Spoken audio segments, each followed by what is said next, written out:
Good afternoon, ladies and gentlemen, and welcome to the resumption of the 2017 Bambino IKR Festival. We've currently got the penultimate heat of the comas on track at the minute. So we're about 6 3/4 minutes to go. When the grid lined up, it was Oscar O'Sullivan and Fraser Anderson on the front row, with Henry Pigeon Moffat in third place, Jamal Adam as well, also on there. So, so leaders are now coming through. Very, very wide line there from Oscar O'Sullivan coming out of paddock. Henry Pigeon Moffat, in the meantime, has got past Fraser Anderson for second place. So this is going to really heat up over the next 6 or so minutes, plus an additional lap. Leaders are coming through. Fraser Anderson still hot on the heels of Henry Pigeon Moffat. There's a little bit of a battle between Kit Bolofsky and Jamal Adam for fifth place, and Bolofsky actually gets round the outside going into the approach on the infield hairpin. So nice resurgence from the number 19, who's had a difficult day so far, qualified very well. The last 2 races saw the number 19 of Kit Bolofsky retire from both respective races.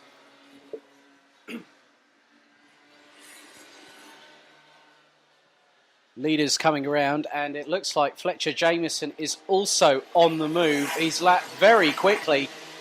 In terms of delta lap time, was over 6.5 tenths of a second quicker than the leaders. He's taken another near half a second, and in the process sets the fastest lap of this race, as Fraser Anderson is on the back bumper of Pigeon Moffat, going towards the infield hairpin, makes the move up into second place, but Pigeon Moffat gets the switchback opportunity, makes good use of it, coming out of the infield hairpin onto the outfield hairpin, and Fletcher Jamieson is just now only a matter of time from striking a blow onto Fraser Anderson. Kit Bolofsky again up into 5th place. So with this battling quartet at the front of the field, this is one of the most closely contested races thus far, with there now being a distinct drying, well, heavily dry track. Still some surface water in places as Fraser Anderson is gunning for that second place, and he goes up the inside of Pigeon Moffat, takes second, going it through the second phase of Stadium Bend, but Henry isn't having any of it. He's right on the back bumper, challenging for second place yet again, as leaders are now coming along back marker traffic, and has found the sweet spot at the infield hairpin and catches the front left of Fraser Anderson's car with his right rear.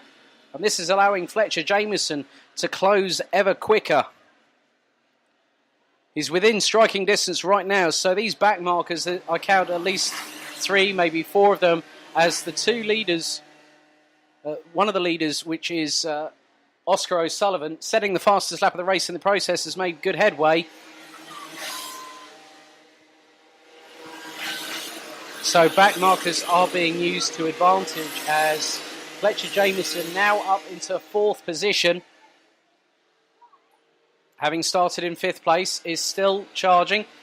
Fraser Anderson still pressurising Henry Pigeon Moffat for second, as we've got the number 18 of Joshua Mills waiting to rejoin the track safely. Oh, that was very close, as Kit Bolofsky is trying to make his way past as well.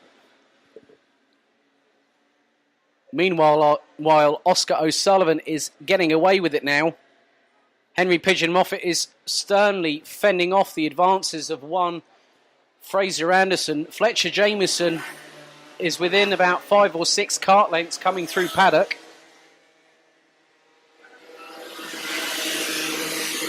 And Fraser Anderson goes up the inside into Stadium, goes side by side, makes the move past, makes it stick.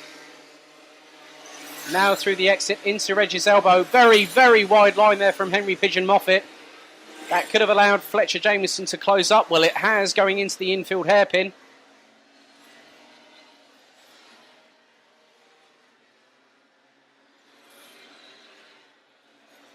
As Oscar O'Sullivan is calmly scything his way through traffic, heading into pylon. And has also set the best lap of the race so far. Last time around, he was about 0.3 of a second off. But now he's got a bit of breathing distance between himself and the three-way battle that's embroiling for third, as Fletcher Jamieson has got Henry Pigeon Moffat in his sights. Side by side, nudges ahead, going in towards the approach on Stadium Bend. Nice clean move there from the number 99, but gets held by one of the back markers going into Stadium. Who's that up ahead? I think that might be the number 18 of Joshua Mills. Or no, that wasn't. That was the number 5 of Sergio Viertz there.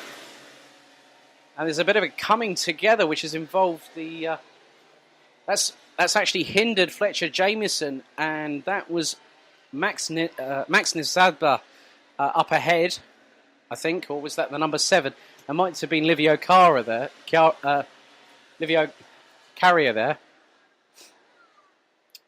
And a contact warning for Henry Pigeon Moffat there, issued by Race Control. So we've got just over a minute plus 1 lap remaining here in the final heat. And there's also a contact warning for Fletcher Jamieson there as well.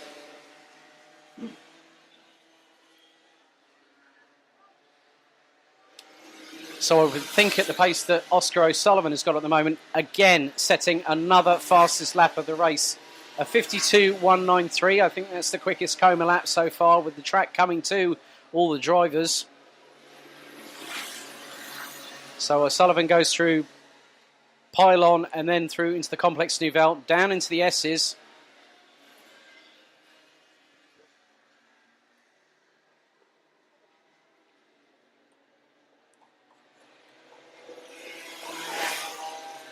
So the battle for second place is still ongoing, but it won't be much longer before the checkered flag is waved.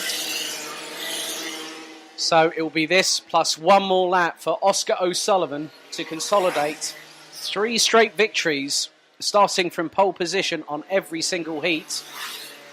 Has been the driver to beat in the Coma division.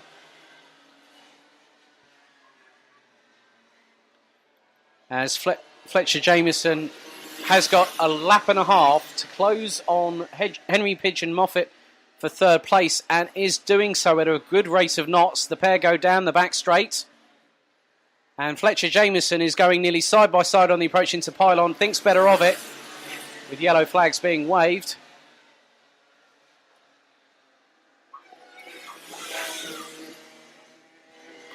So last lap it is for Oscar O'Sullivan, who goes sub 52 seconds for the first time today, ladies and gentlemen. Now we've got to look a little bit further back. So Fraser Anderson comes through for the final time through Stadium. But there we go. Fletcher Jamieson has now taken third through Stadium Bend, getting past the number 44 of Henry Pigeon Moffat. So leader is now coming through into Pylon for the final time of asking.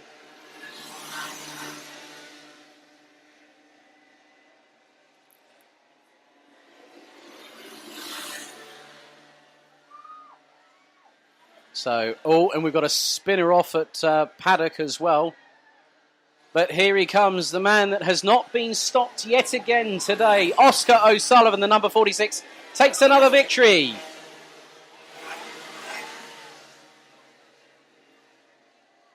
And Fraser Anderson finishes second yet again. Fletcher Jamieson, in the meantime, also made good inroads there as well. Kit Bolofsky rounded out the top 5. So let's run through the finishing order, shall we? So Oscar O'Sullivan, pole position in qualifying and 3 straight victories. Well done to the number 46.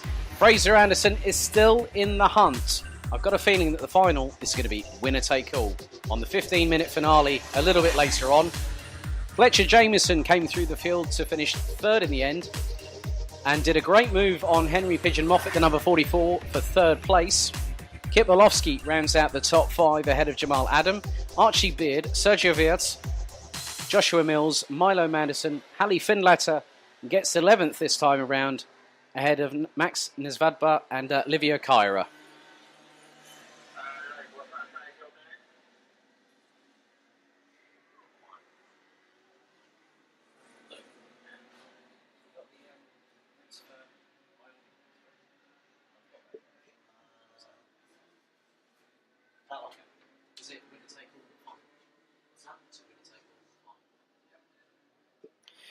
So I can confirm, ladies and gentlemen, that when we go to the finals, respectively, for both categories, it will be winner take all.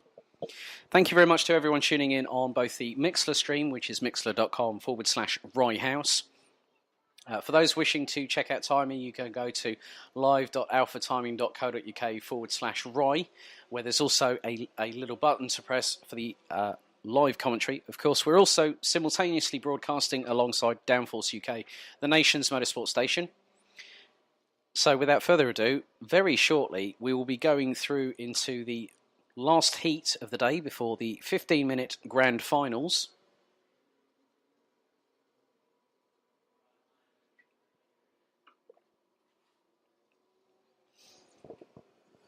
So, as the I-Armies head to the grid, let's run through the starting order for their final heats before the grand final today.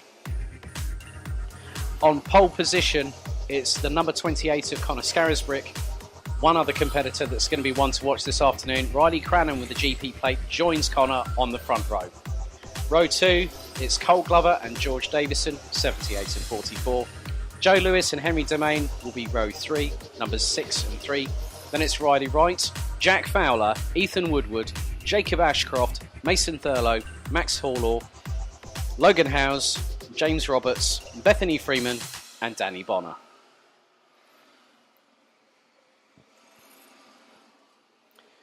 So drivers just making their way around the track. Full course yellow conditions employed by race control here. So once the drivers get onto the starting grid, it will be engines to be switched off, as directed by race control.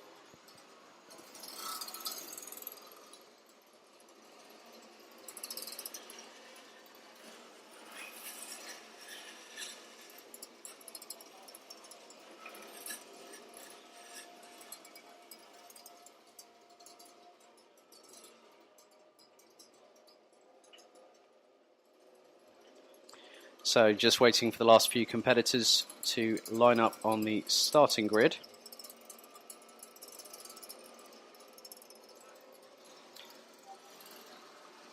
Now after this heat, we will have a very special demonstration from the guys at Pro Drift Academy.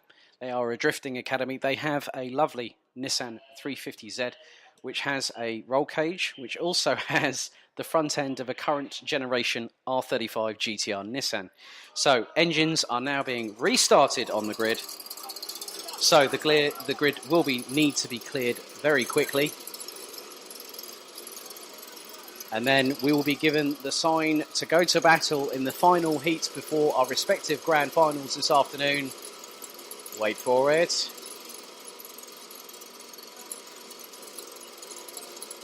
Red lights are on.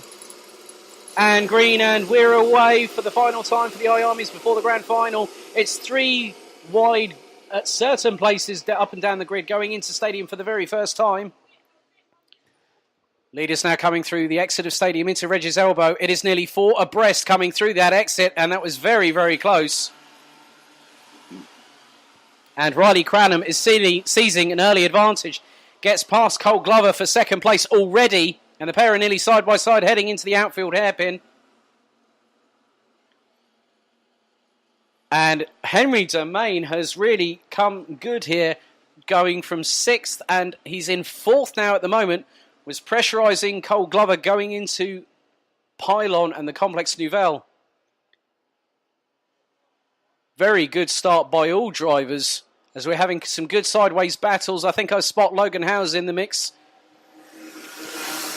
And Riley Cranham is very close to making a move past our current leader, Conor Scarisbrick. And Henry Domain goes through up the inside of Cole Glover to take 3rd place. Nice move coming out of the exit of Stadium Bend. And ladies and gentlemen, look at this. We are going to have a really good final heat for the I-Armies before their grand final. I count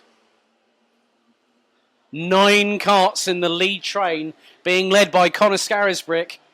And the top 9 is separated by just 3 seconds in this very early going.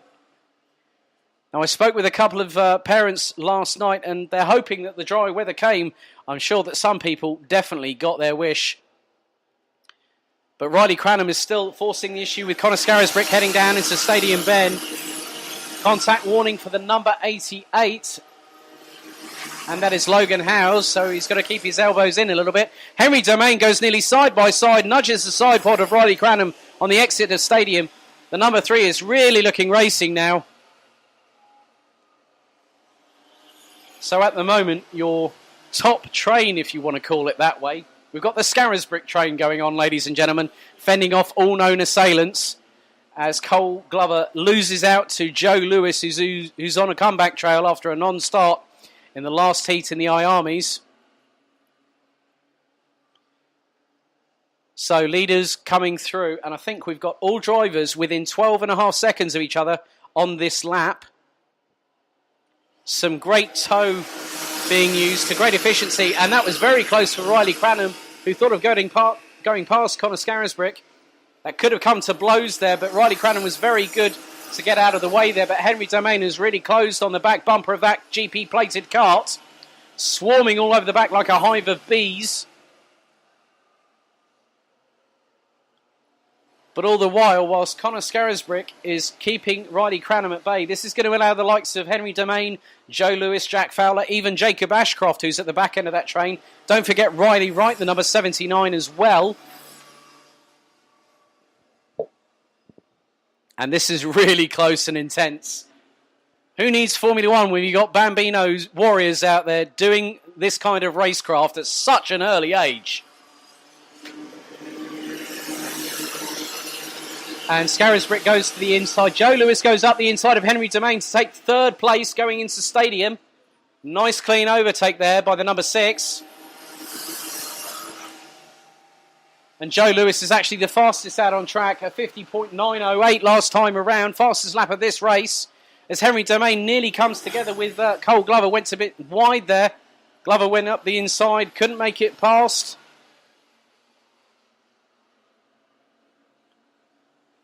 So 5 minutes plus an additional lap to go in this race, and it's still not settled by a long shot. Yellow flags at the infield hairpin as that's the number 36 of Max Horlaw there, who's stuck on the grass a little bit just on the approach to the infield hairpin. As the battle is raging on still, Joe Lewis is thinking of a move on Riley Cranham. Can't get past going into the approach to Stadium Bend, as Cranham's really got some good traction using that slightly wider line to close up on Scarisbrick. Henry Domain is still factored in this. Don't count out Cole Glover at all. So the top 5 are starting to make a breakaway to the tune of about 8 to 10 kart lengths.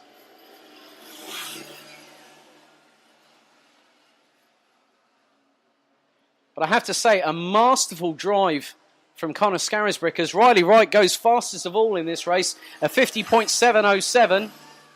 Leaders now will very soon, in the next couple of laps or so, I would have thought, catch up to the first of the back markers. And Scarisbrick is using an unusual tactic in the terms of trying to keep the inside line, but then Riley Cranham has better momentum going into Stadium, which allows him to close on the exit part of that corner. And now they come through Reg's elbow. Riley Cranham is trying to seize an opportunity here, thinking of a move up the inside, but Joe Lewis is biding his time, waiting in the wings. Goes side by side with Cranham and nips ahead going into the outfield hairpin. Nice job by the number 6. So that's up from 5th to 2nd place, but Riley Cranham is thinking of a counter-punch manoeuvre here going into pylon. Tried to put his nose in front there, couldn't make it work. Top 9 separated by just 3.3 seconds. As Scarisbrick is trying to fend off not just Lewis but Cranham as well. Lewis has got a really good tow going into Stadium Bend. Riley Cranham's going with him. The trio come through. Riley Cranham takes that slightly wider line on the exit of Stadium going into Reg's elbow. Meanwhile, a little bit further back, Jacob Ashcroft has closed on the back bumper of Riley Wright a little bit. You've also got George Davison in there as well. Then you've got the number 99 of Jack Fowler. 2.5 minutes remaining in this penultimate, well, this last main heat of the day before we have the grand finals a little bit later on, where it will be winner take all.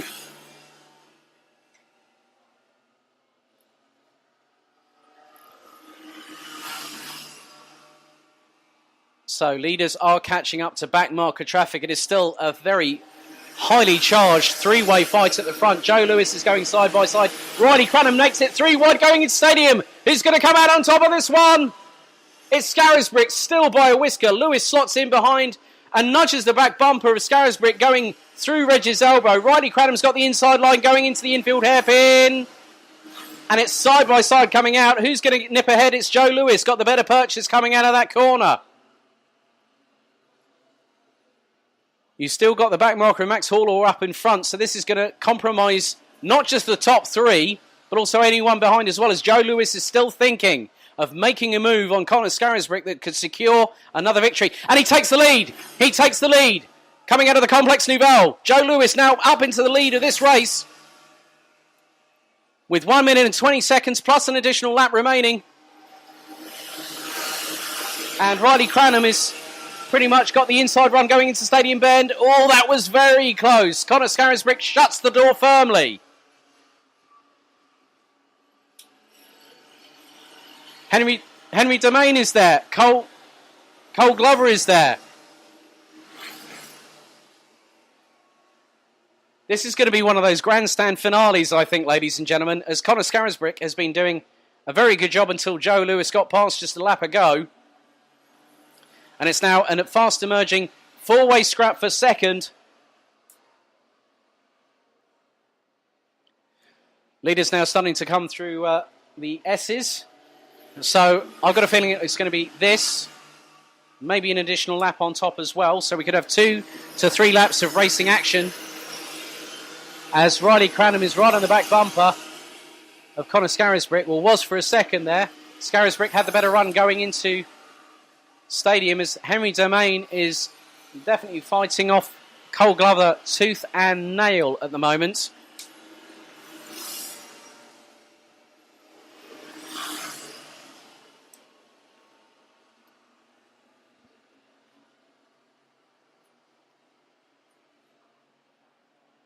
So just keeping an eye on the leaders at the minute.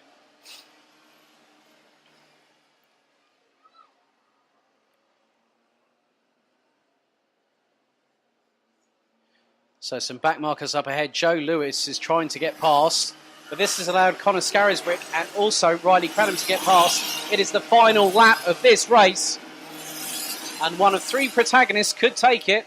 Looks like Joe Lewis has got a comfortable lead at the moment. Well, not as comfortable as you might think. It's got Logan Howes up in front, and also the number 31 of Teddy Woodard. So Lewis tries to get past Howes. Scarisbrick is closing, as is Cranham. And we've still got a 3-way battle for 4th place just behind.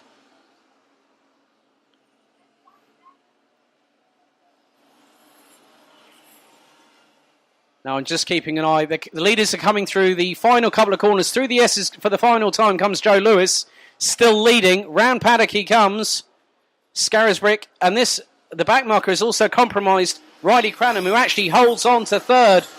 At the end of it all, so Joe Lewis takes the Heat 3 Bambino IKR win ahead of Connor Scarisbrick. Riley Cranham, who was in contention for the lead of this race, down to 3rd at the end of it all. Henry Domain was 4th ahead of Cole Glover. Jack Fowler was 6th ahead of the resurging Jacob Ashcroft, who started in 10th. So a nice, good couple of positions made there. George Davison, Riley Wright and Mason Thurlow rounded out the top 10. So let's give you a full rundown of the finishing order. So Joe Lewis takes another well-deserved win here at Rye House Kart Raceway, just over 8.5 tenths of a second from Connor Scarisbrick, who takes another successive second place. Riley Cranham finished 3rd ahead of Henry Domain with Cole Glover, Jack Fowler, Jacob Ashcroft, George Davison, Riley Wright and Mason Thurlow rounding out the top 10. Then it was Danny Bonner, James Roberts, Ethan Woodward, Teddy Woodard, Logan Howes, Bethany Freeman and Max Hall finishing in 17th. So that concludes our preliminary 3 heats for each of the categories for now. So what a way to finish off all the heats. So hopefully very shortly we should hear a Japanese drift monster roar into action. Yes, and I do recognise a very familiar face. I've got Johan from the Pro Drift Academy drifting display. Now, we met last year. You guys were here as a guest of the Rye House Pro Kart Series. Yeah.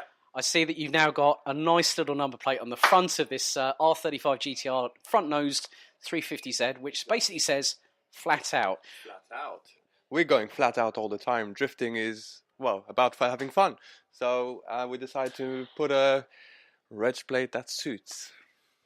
Very, very astutely done there, I have to say, Johan. So just tell the ladies and gentlemen about where you guys are based, what packages you offer. Of course, they would have the opportunity of driving that little beastie down there, wouldn't they? Exactly. So, well, we are mainly based at Birmingham Wheels. Up in Birmingham, it's an incredible track. It's right in the city centre, so it's literally 10 minutes from the bull ring. Amazing place. We teach people from novice all the way to professional level, and we start at 12-year-olds. So young kids come in. Yesterday I had a client come in at, well, pretty much an evening session, doing some training, and he wants to get to professional level just like the guys who are here driving. So if anyone here would like to get into drifting, which is an amazing sport, we are the best place to do it. And he's probably got some pretty good inspiration in the form of the likes of Vaughan Getting Jr., for instance. You know, the Falcon Tyre guys out there. There's so many different people out there that do drifting, but it's also, you know, it's on a global scale now. You know, the Japanese were the first that brought it along to the masses, but then we have it where global companies are thinking, you know what, drifting, it's not actually a bad sport. And I've seen some footage from Japan where you're seeing their equivalent of a Skyline, which is they have a saloon as well as the two-door. And I think I saw one huge drift where the guy's literally drifting the kart, it's jumped a crest and gone 6 feet in the air. I mean, to see that kind of stuff, that sort of makes you think, oh, that's pretty cool. That is pretty cool. And most of the time, you probably noticed there's a nice wall next to it.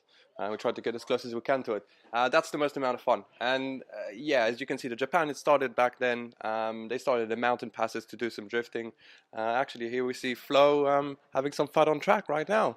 So yeah, just to give you guys an idea, Florian is one of our international professional drivers and instructor.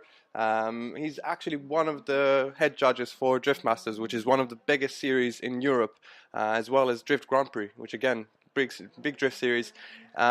It's been so long since he's been in drifting. I think he started in BDC in 2007.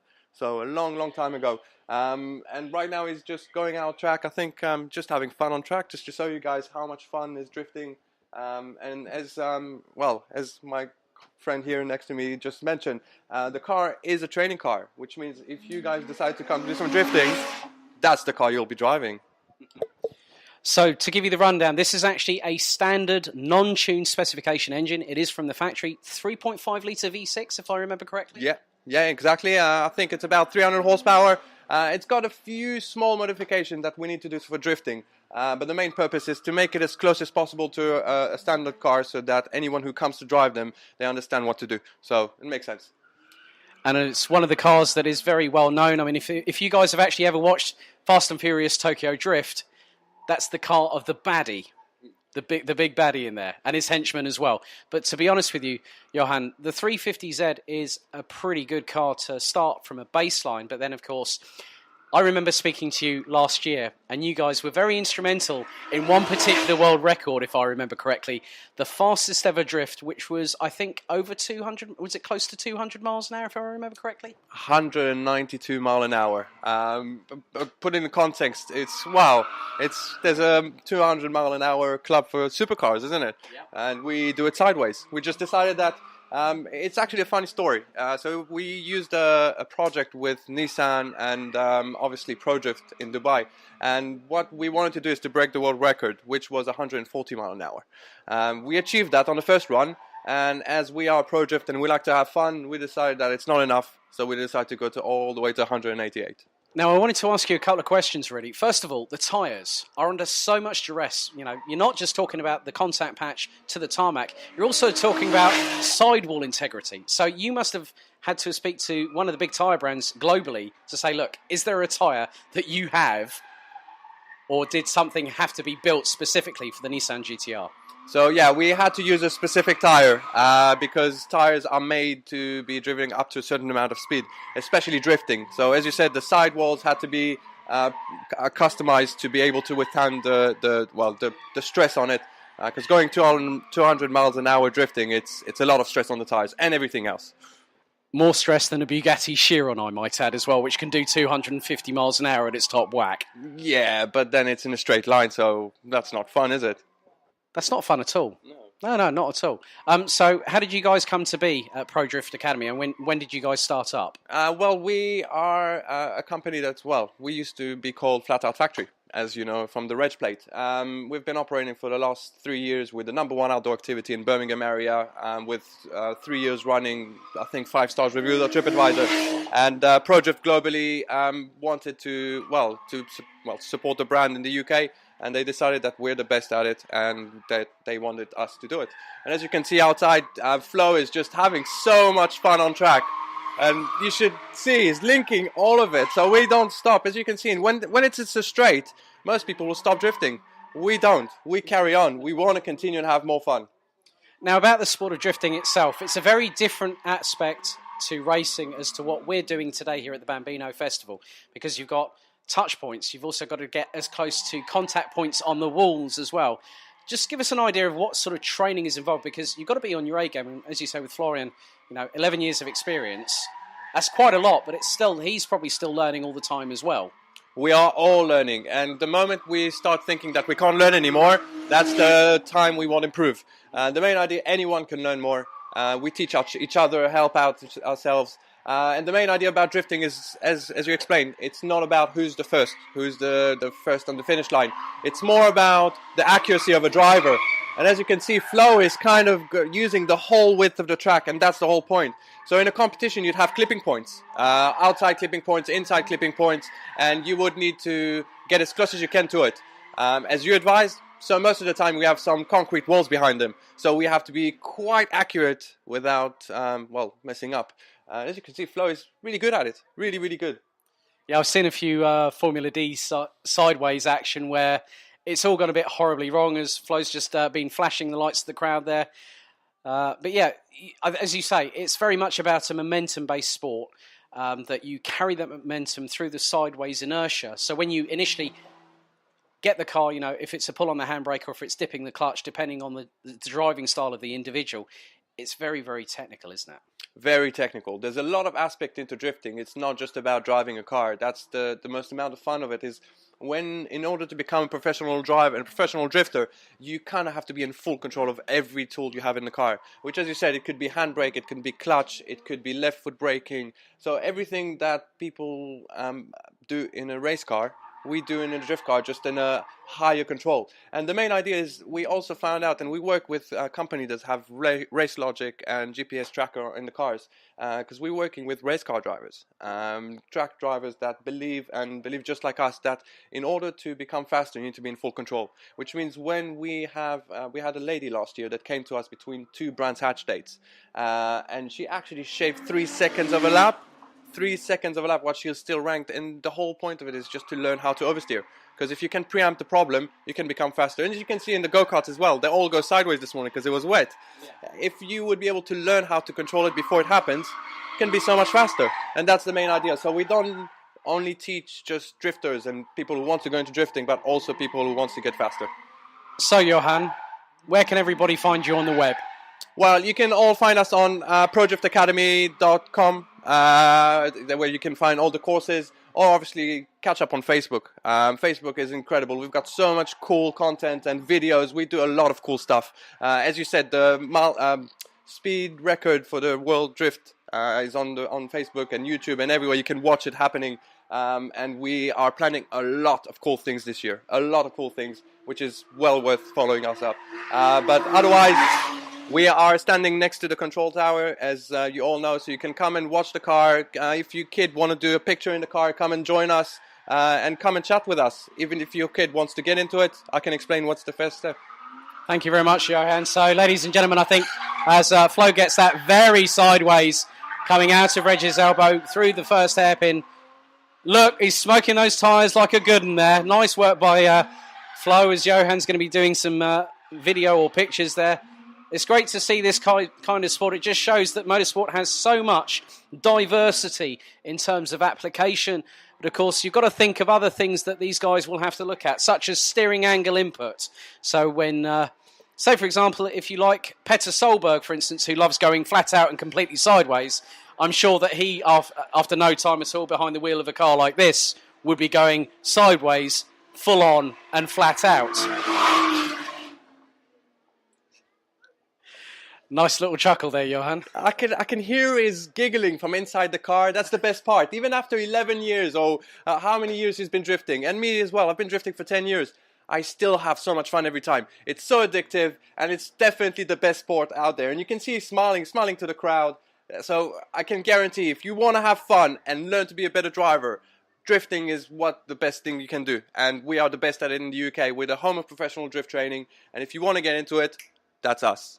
Lovely. Thank you very much for your time, Johan from Pro Drift Academy, based in Birmingham, ladies and gentlemen.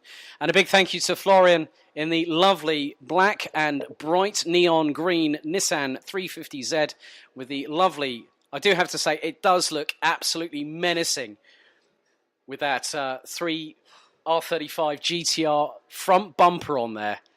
It just sets it off. And he's waving to the crowd. So, ladies and gentlemen, give Florian and Johan from Pro Drift Academy a big cheer and round of applause. Thank you very much, Johan. Pleasure to see you again. Hopefully catch up. I might even come up to Birmingham. Have a little go. Let's come and have some fun. Have an evening drifting. See you soon. That's a good one. Thank you very much, Johan. So, ladies and gentlemen, there we go. There is our special demonstration. They were here in the latter part of the 2017 Rye House Pro Kart Series, which does kick off with its inaugural Winter Cup next month, February 10th. Also, the 2018 Rye House IKR Championship gets underway the very following day, February the 11th, with the season culminating in an early September finish. And then later on this year, the last weekend of the month in September, we will be back here again for the 2018 London Cup.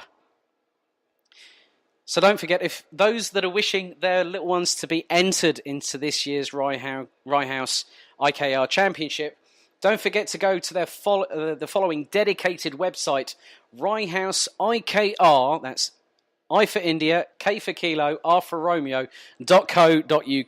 You can also follow Rye House at Rye House Karting on both Instagram and on Twitter. And don't forget, if you type in Rye House Kart Raceway on Facebook, why not like and share their page as well? So, thank you very much to both Florian behind the wheel of the Nissan and also Johan for coming to speak up to me in the commentary box about the Pro Drifting Academy based in Birmingham, just off the main city centre. I was in Birmingham at the Autosport Show, Johan, but unfortunately I didn't have time to come and see you guys. I will make a definitive visit to you guys later on this year. So thank you very much for your timing being... but like you said, anyone that wants to go down, take a picture of sitting in the car, get an idea of what drifting is all about, feel free to go and visit the guys at Pro Drift Academy. Well, I think, yes, we have some drivers getting into the dummy grid. And ladies and gentlemen, we're now at the business end of the 2017 Rye House Bambino IKR Festival here in Hoddesdon in Hertfordshire. Thank you very much to everyone for coming along today. And for those listening on both Downforce UK and, of course, the Rye House Mixler channel, which you can find at mixler.com/Rye House.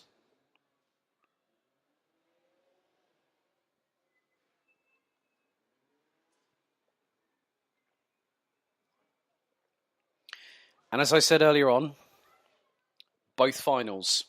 It doesn't matter about the points. It's now where you finish.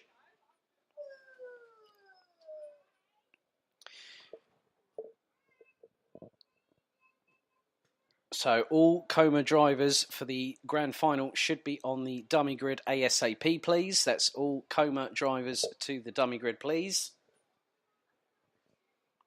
Each final for both the Bambino Coma and the Bambino Iami divisions will last 15 minutes plus an additional lap.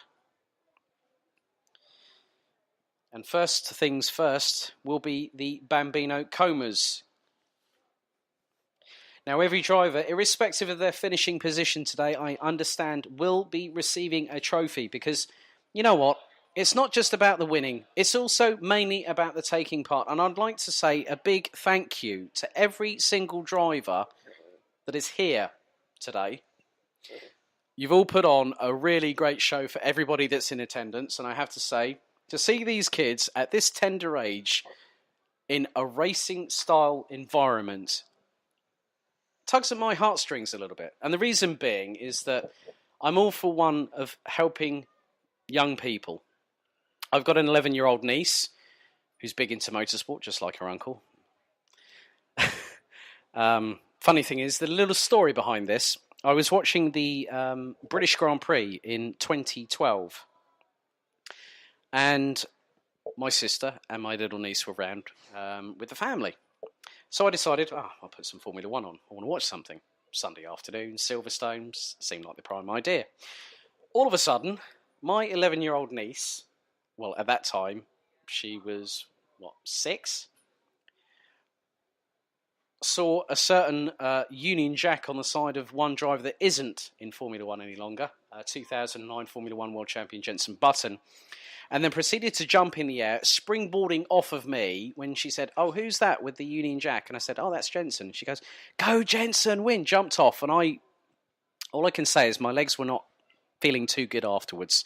When you've got the weight of a 6-year-old trying to jump off you to cheer on who is now her favourite driver. But I digress.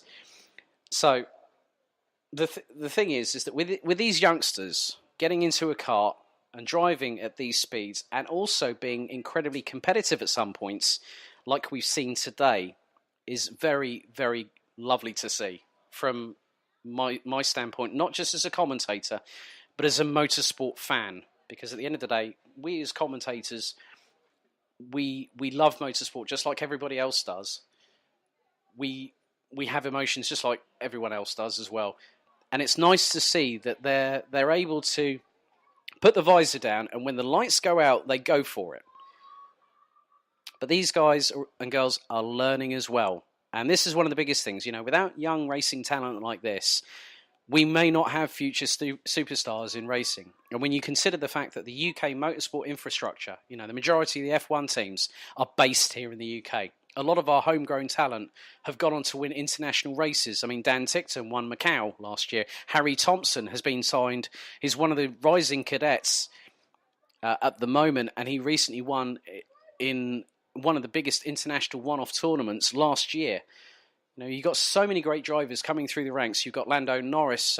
You've also got some other great drivers, Sam Bird, Harry Tinknell, Alex Lynn, to name but a few. You then also got the others like Ashley Sutton, who I had the pleasure of meeting at the Autosport show earlier on this month. And it's really good to see that our drivers can not only be good racers, but they're also very, very humble. And I hope that when I see some of these guys and girls coming through the ranks, as they have been, that we've got some good talent to come. So that's my sentimental bit of the day over and done with. So we're just waiting for the Coma drivers. I think they're just getting themselves set and prepared.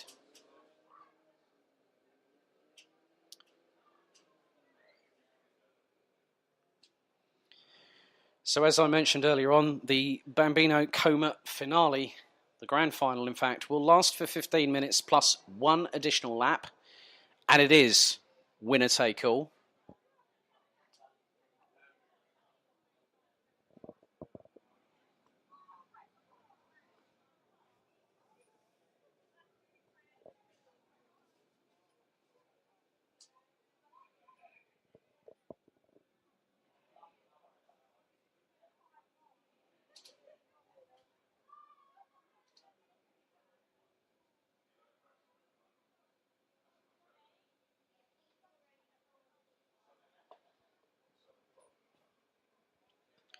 So we're just waiting for the engines to be fired up, and then they'll get round the circuit towards the starting grid for the final time for the Bambino Comas.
Okay, so it looks like we've got the number 11 of Fraser Anderson, I think, just making his way. So Kart's just on the trolley at the moment, ready to get the cart on the ground. So Fraser can jump in.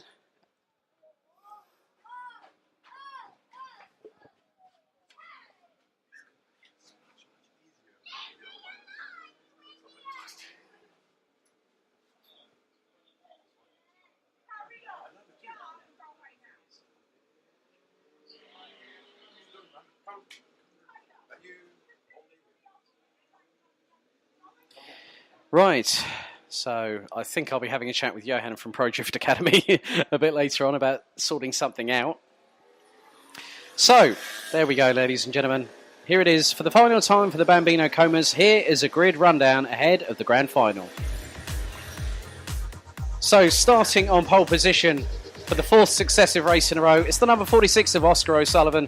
Fraser Anderson will line up alongside in the number 11 on the front row, with Henry Pigeon Moffat and Jamal Adam, row 2. Fletcher Jamieson, Archie Beard, row 3. Sergio Wirtz with Kit Bolowski, row 4. Milo Manderson and Hallie Findlatter rounding out the top 10, with Livio Kyra, Max Nesvadba and Joshua Mills rounding out the 13-strong grid. So, as we've come to expect all day long, that it will, again, for the final time for the Bambino Comas, be a standing start formation.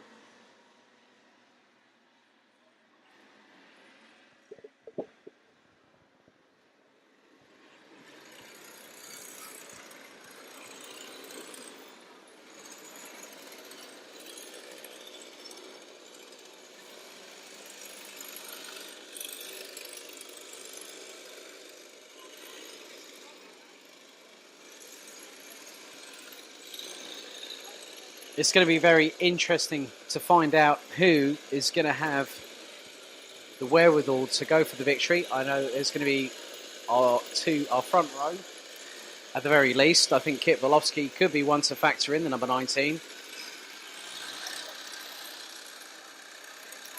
Who's starting from 8th.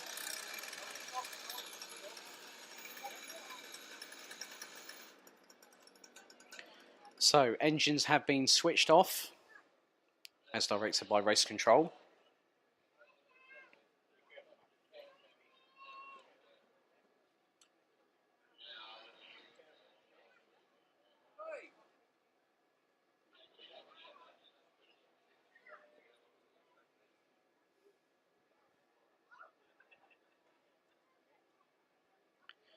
So now, ladies and gentlemen, it is all time for the talking to stop and for the driving to do the talking right now, with the Bambino Coma final set to get underway momentarily. 15 minutes plus an additional lap.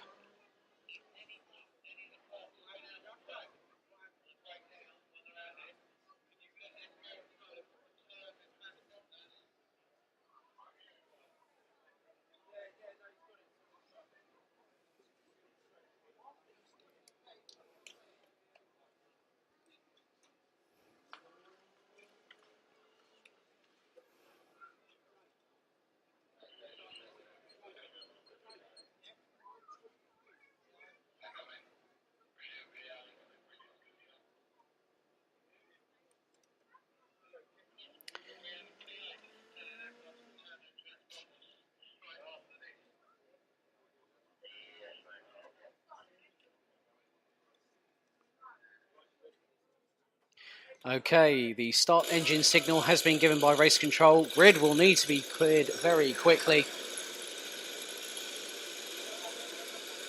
So, grid is being cleared.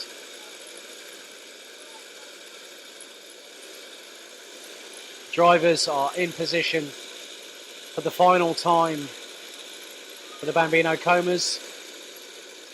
Thumbs up at the back of the grid. We're ready to go racing. Sergio Wirtz needs to keep behind the white line, as does Fletcher Jamieson. Wait for it.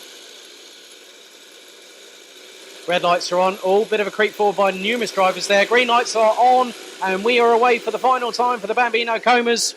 Electric start there by Archie Baird, who's gone up into third place, I believe, already into stadium. That's an electric start by the number 10, coming under pressure and has just been overtaken by the number 44 of Henry Pigeon Moffat. Fletcher Jameson is right on the back bumper of Archie Beard. Meanwhile, Oscar O'Sullivan is starting to command proceedings very early on.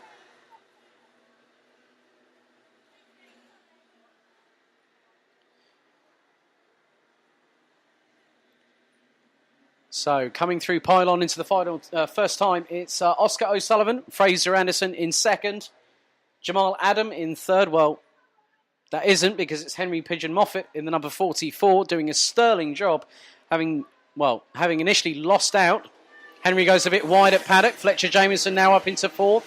Kit Bolofsky already up 3 places to fifth.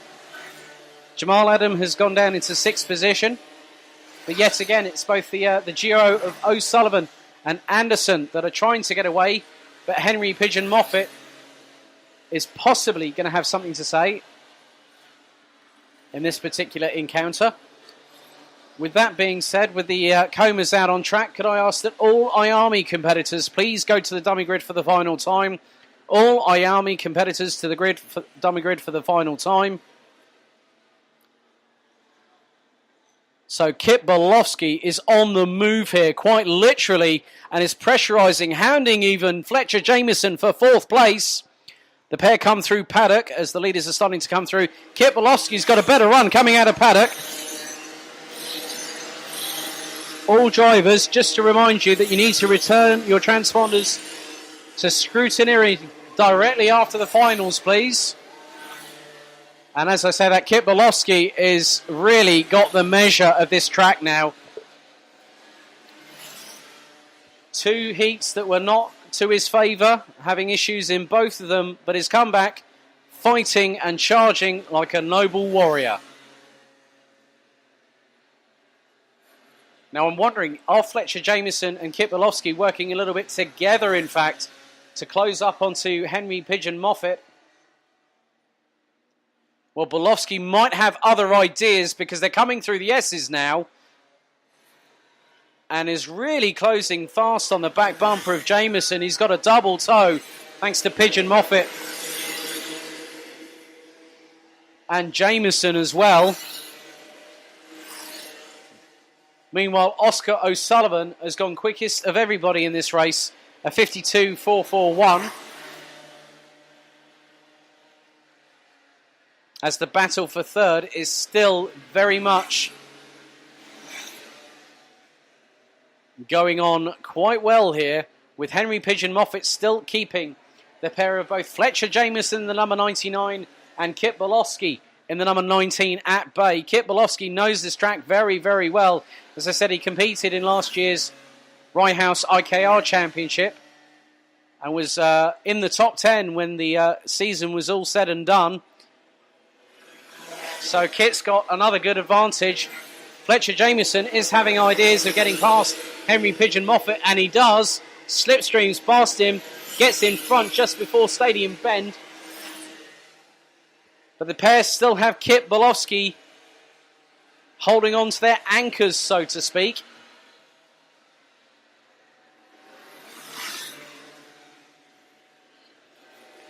Five minutes plus an additional lap in this race to go.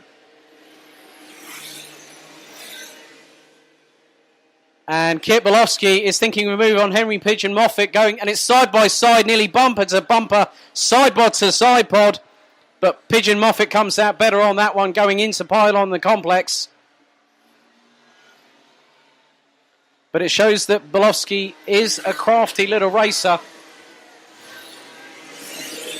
Can I just remind all teams that are supporting drivers this weekend, make sure that all transponders are handed in post-finals to scrutineering. So backmarker traffic now becoming a part of the equation as we head towards 4 minutes plus an additional lap here at the Bambino Coma final for the 2017 Bambino IKR Festival here at Rye House Kart Raceway.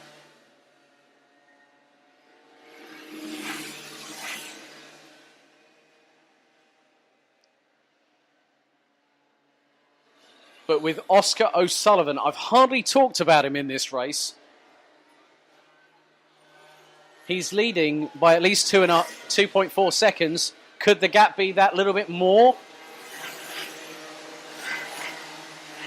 4.3 seconds. So he's calmly, coolly extending his lead. And in the process, sets the fastest lap of this race, a 51.918, as Fletcher Jamieson is hounding the back bumper of Fraser Anderson. Then you also got Kit Bolofsky and Henry Pigeon Moffat embroiled in that battle over fourth position.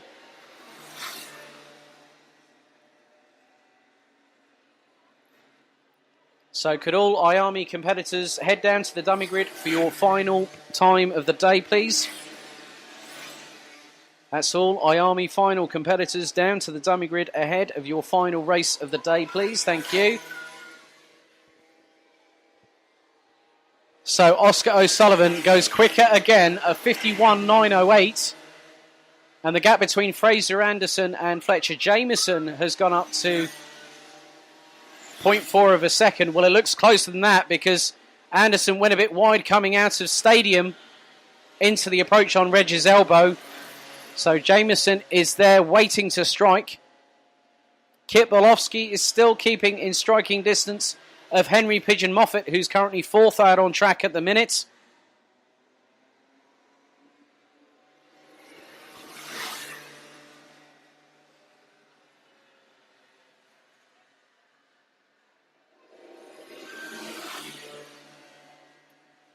So it's a cool as a cucumber performance so far by Oscar O'Sullivan with 2 minutes plus an additional lap as he gets past some back markers very easily there. And he's gone fastest again on pure lap pace, a 51.608. Meanwhile, the battle for second is still raging on. Fletcher Jamieson still is within the rear glance mirror, if you want to call it that. Well, rear glance behind of Fraser Anderson. The pair is split by just over 0.2 of a second, but Fletcher Jamieson was over 1.5 quicker than Fraser Anderson last time around. Oh, no. And it's an end to what could have been such a promising day for Kit Bolofsky. He was running high in 5th place. So yellow flags at the infield hairpin on Marshall point number 4. That's a real shame. I feel sorry for Kit Bolofsky. He's been quick all day long, and again in the final, it just caught. I can't believe that at all. So, keeping an eye on the leaders at the moment. Oh, there's been a bit of a tussle. There's been a bit of a tussle, which involved Fraser Anderson there, and has that allowed Fletcher Jamieson to capitalise? Yes, it has. So Fletcher Jamieson, as a result of a little collision, looks between, was that Livio Kyra? And also Fraser Anderson has allowed Fletcher Jamieson to inherit second place. And with about 30 seconds to go,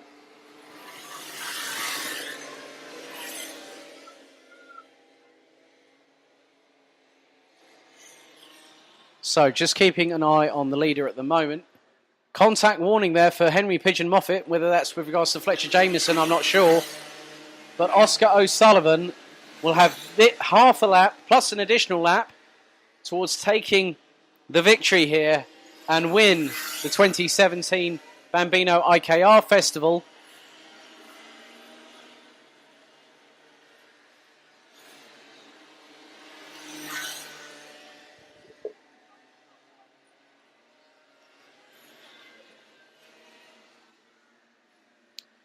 So, leader now coming round to the S's for the penultimate time of this race.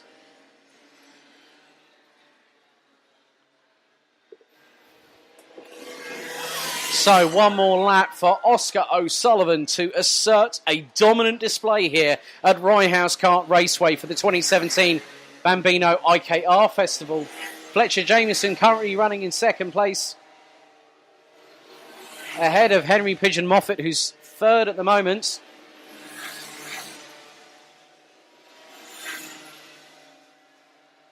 And I think Fraser Anderson might have might have had a retirement as a result of the contact.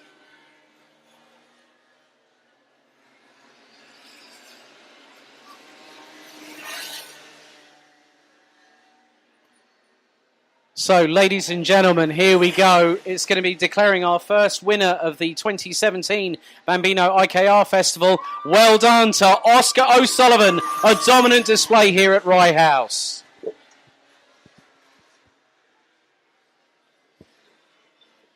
So, Fletcher Jamieson, well held on, sir. The number 99 comes across the line to take second, with Henry Pigeon Moffat rounding out the top three. Just under half a second between them when it was all said and done.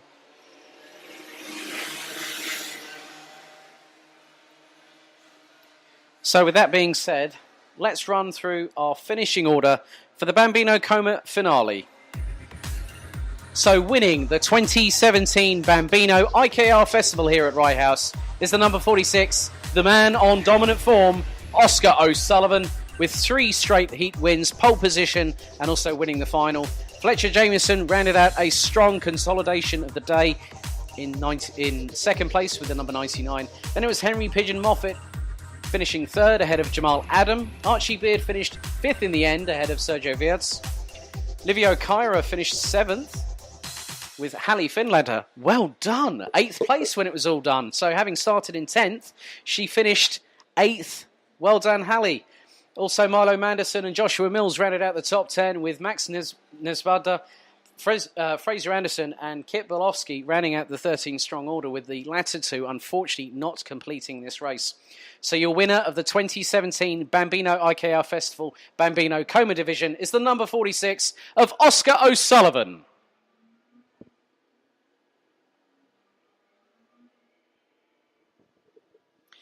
That person is going to be one happy chappy on the top step a bit later on when we do our podium celebrations.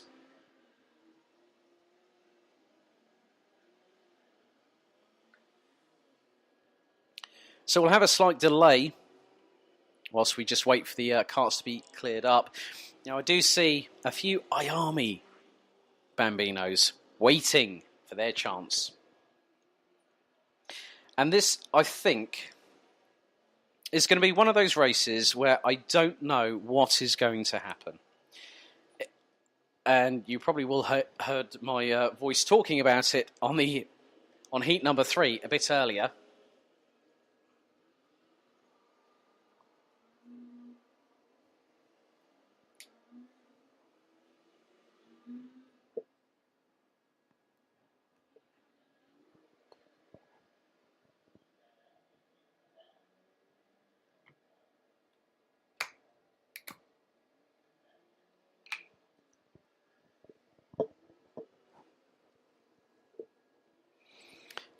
So on the last outing for the Bambino IARMIs, it was Joe Lewis that came back from a DNS and did not start in the second heat, came back to win heat number 3, which puts him in a prime position for this afternoon's Bambino IARMI Festival final.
Well, ladies and gentlemen, it's now time for the final race of the day. It is, of course, our Army's contingent.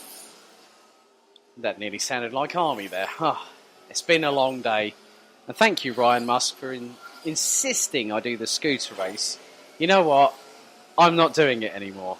You had me at commentary. You're not having me doing any more scooter races. So, ladies and gentlemen, for the final time, it's a grid run-through for the Bambino IKR Festival final here at the Bambino IKR Festival here at Rye House. So, leading the standings coming into this final, it's the number 28 of Connor Scarisbrick, who's done really good work today, I must admit. Joe Lewis coming back. Will line up alongside Connor on the front row. Row 2, it's Riley Cranham with the GP plate and Cole Glover on the number 78. Then it's Henry Domain and George Davison, 3 and 44. Jack Fowler and Riley Wright, row 4. Row 3 I meant on the early one.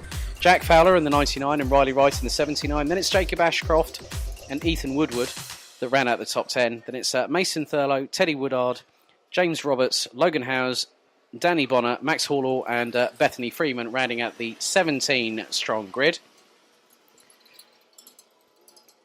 So just waiting for the final amount of the final contingent of competitors to make their way to the starting grid. Again, every single start has been a standing start only.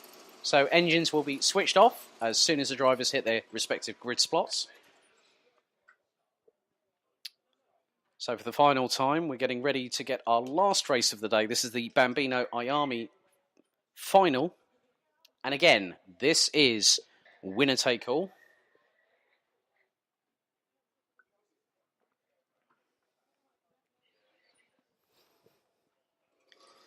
Logan, stop hitting your dad. Just goes to see how good the father-son bond is. So, engines are started. Grid is being cleared for the final time here at the 2017 Bambino IKR Festival. We're waiting for the red lights to go on the starting gantry. They do. Wait for it, wait for it. And we're green and away for the final time here at Rye House today. Nearly 4 wide going down on the approach into Stadium Bend.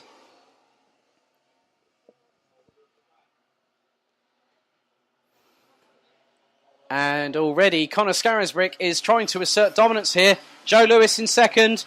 Oh, Cole Glover's come out of nowhere to go into 4th place. Where's Riley Cranham in the midst of all of this? He's a couple of places behind. He's down into 5th at the moment.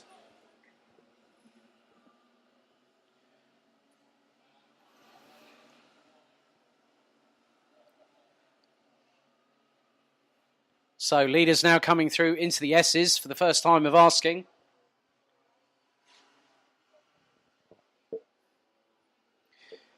So it's Connor Scarisbrick. Logan Howes has just received a contact warning.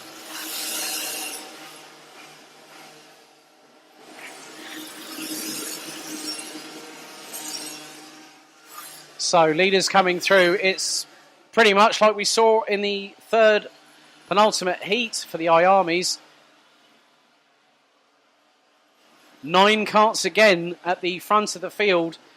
And the person leading it all again is Connor Scarisbrick. Doing a handsome job there, trying to fend off Joe Lewis, Cole Glover. We've also got George Davison, who's actually fastest out on track at the moment, a 55.027 last time around, fastest out of anybody. Then you got Riley Cranham right on the back bumper. Did some great moves through the S's earlier on in the last heat. Trying to use differing lines and... he's gone side by side with Cole Glover on the approach into Stadium Bend. Will he have the inside line? No, Cole Glover shuts the door firmly there. But on pure pace, Riley Cranham is one to watch out for. So with Scarisbrick already trying to hold the field back, this is going to allow a few other people. But Joe Lewis, I think, is wanting to get past as quickly as possible. George Davison, in the meantime, again has gone fastest out of anybody. A 51.595 last time around. I know you can say quartet. I know you can say quintet. I don't know what it is for 9. I'm going to have to look that up. But this is impressive. Again, the top 9 literally will be on the same straightaway now. That's impressive. From drivers as young as this. This is really, really exciting. Joe Lewis, in the meantime, has got past Connor Scarisbrick to take the lead of the race. George Davison will be one to watch as well. Riley Cranham has now gone up into 4th. Henry Domain in 6th place at the moment. And George Davison gets pushed a little bit wide there. There was just about enough room for both him and Riley Cranham to get through, but Cole Glover has taken the advantage and got up into 4th place.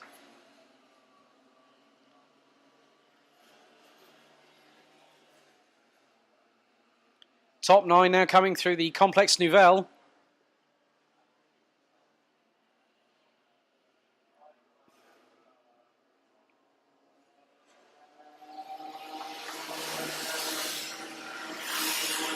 Contact warning for Henry Domain there. Currently running in 7th position, but it's still Joe Lewis from Connor Scarisbrick. Riley Cranham now making a 3-way scrap for the front.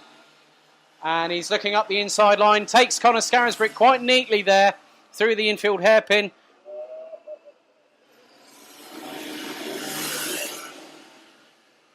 So Riley Cranham is going for it. So as I said earlier, the points don't count anymore. It's winner take all. And we've got a top 3 that all want to win it. And don't forget about the 6 behind them.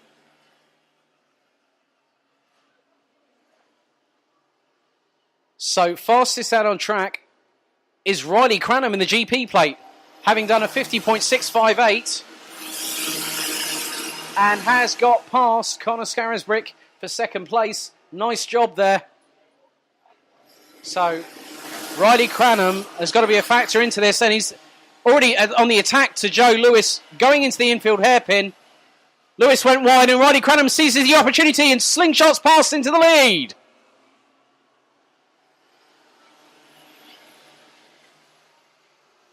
And I have to say, I'm very impressed by this performance by the top 9. All 9 drivers sub 51 seconds. So Riley Cranham is going to have a lot of work to do now for the next few minutes. Make that 4+ a lap. As Joe Lewis is going nearly side by side. George Davison is also having a battle of his own, I think, with Jack Fowler there, the number 99.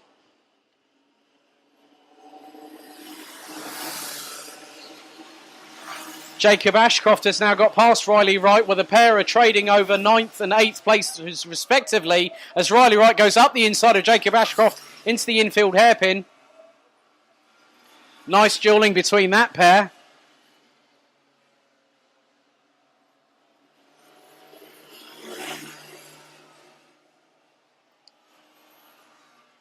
So leaders coming through into the S's. We have 3 minutes and 10 seconds plus an additional lap, and Riley Cranham is doing his utmost to keep them at bay. And the gap is not that... Joe Lewis is trying to go up the inside into Stadium. Oh, that was very, very close. Joe Lewis thought of making a move on Riley Cranham going into the approach into Stadium. Did not have enough tarmac to do the move. But all the while, this is allowing Connor Scarisbrick, Cole Glover, George Davison, Henry Domain, Jack Fowler as well. Oh, bit of a bump there for Riley Wright. That unsettled the kart slightly, but nice controlling by the number 79. So top 3 coming through into Pylon and into the Complex Nouvelle. Down into the S as they come. This has been a fantastic battle all the way through this race. And I tell you what, Connor Scarisbrick has got a tighter line coming through the exit of paddock as Riley Cranham goes on the defences from Joe Lewis. Side by side between Jacob Ashcroft and Riley Wright. Riley Wright did have the inside line, but nice swoop past around the outside from the number 22 of Jacob Ashcroft. Oh, and Joe Lewis. Joe Lewis had a bit of had a bit of an off-track excursion. That's allowed Riley Cranham to get away slightly, and that's put him away into the lead of this race. Connor Scarisbrick has got to be settling for at least 2nd, because there may not be enough time for that win, but being on the top on the first 2 steps of the podium is good in this particular format. But Riley Cranham is going to try and get away, but look at Connor Scarisbrick closing on Joe Lewis. Lewis looks behind the left shoulder. It's nearly side by side. Who's going to have the better momentum going into the second part? Scarisbrick looks to have that, but Joe Lewis is quickly on the defensive. Down into the infield hairpin. Scarisbrick is trying to think of which way he can get past Joe Lewis, but he's fast running out of time. And this is allowing Riley Cranham to look behind the right shoulder and say, oh, that's quite good for me. And look at this battle between Jacob Ashcroft and Riley Wright. This might be over 8th and 9th place, but I tell you what, they're putting on such a show out there for us, ladies and gentlemen. Okay, so I think it will be this and 2 more laps as back marker traffic is not impeding the top 3. Well, it is impeding Connor Scarisbrick. But Joe Lewis, whoa, my goodness me. The top 7 drivers have gone sub 50 seconds. And we're in the latter stages of this race. Joe Lewis is now hugely on the offensive and closing quickly on Riley Cranham. It's going to be the back straight, pylon, complex nouvelles, the S's, paddock, and then a final lap to decide who's going to win the IARMY division here at the 2017 Bambino IKR Festival at Rye House. But Cranham is still very composed, very measured. It's still the top 3. I think this is going to be the final lap board. Yes, it is. So Riley Cranham has to fend off Joe Lewis and Connor Scarisbrick. Did I just see a move? Oh, I was just seeing. Did Jack Fowler just swoop past the outside of... No, he didn't. But leaders are now coming through into the infield hairpin for the final time. Nearly 3/10 of a second. Joe Lewis is thinking about seizing it at the last gasp from Riley Cranham. But Cranham better have his wits about him. Down into pylon for the very last time. Oh, that was very close. Joe Lewis takes a wider approach into the complex nouvelles. But it's still Riley Cranham ahead. Going into the S's for the final time. Around paddock for the final time. Riley Cranham is still ahead. Who's going to make it to the line first? It's Riley Cranham that takes the IARMY division, and he knows it. He knows it. By just 1/10 of a second at the flag. It was a drag race to the finish at a Fast and Furious between Toretto and Spillner. So Joe Lewis was second, rounding out the top 3, and in the process, setting the fastest lap of the weekend altogether today. Connor Scarisbrick, 14 hundredths off of the magical 49-second barrier. Cole Glover was 4th with George Davison rounding out the top 5. So let's run through the finishing order for the Bambino IARMY final here at the 2017 Bambino IARMY IKR Bambino IKR Festival, sorry. So taking the Bambino IKR IARMY Festival title is Riley Cranham with the GP plate. Joe Lewis nobly fought right up until the bitter end, as did Connor Scarisbrick, finishing 2nd and 3rd respectively. Cole Glover, George Davison, Jack Fowler, Henry Domain, Jacob Ashcroft, Riley Wright, all of them need a mention. Fantastic racing from all 9 of them, and they finished within 12 seconds of each other when it was all said and done. Danny Bonner completed the top 10 with Teddy Woodard, James Roberts, Max Hallall, Ethan Woodward. Even I'm getting it wrong, and it's been a long day, and I know I can hear Luke from Race Control laughing his head off. You want to try and do this job, mate? Mason Thurlow, Logan Howes, and Bethany Freeman rounding out the top 17. So first of all, I'm going to say a brief goodbye on the feed here, so bear with me a second.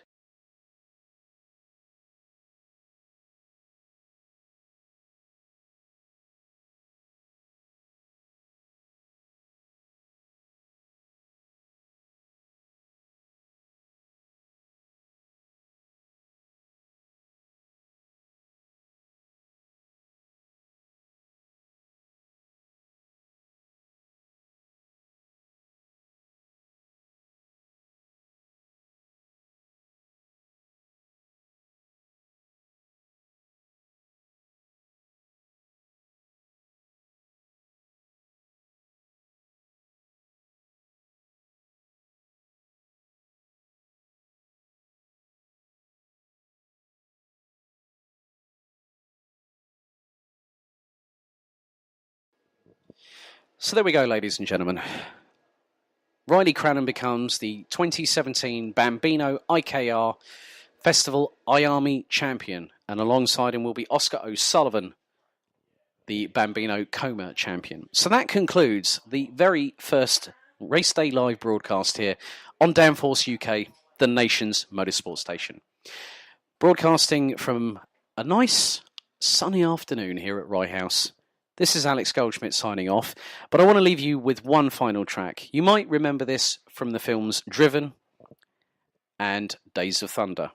It's Steve Winwood, Gimme Some Lovin'. Goodbye until the next time, when you'll hear from us at the IARMY X30 Winter Cup in Valencia in Spain with our good founder, editor-in-chief, Jake Sanson at the helm. This is Alex Goldschmidt from Downforce UK, signing off until the Bambino Kart Club and Interkart Championships test day on February 12th. I'll see you guys then. Enjoy the rest of your weekend.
This has been a Downforce UK production in association with Clapham North MOT, servicing an MOT for the past 60 years.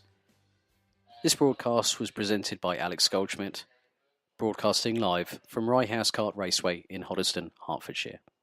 Thank you for listening.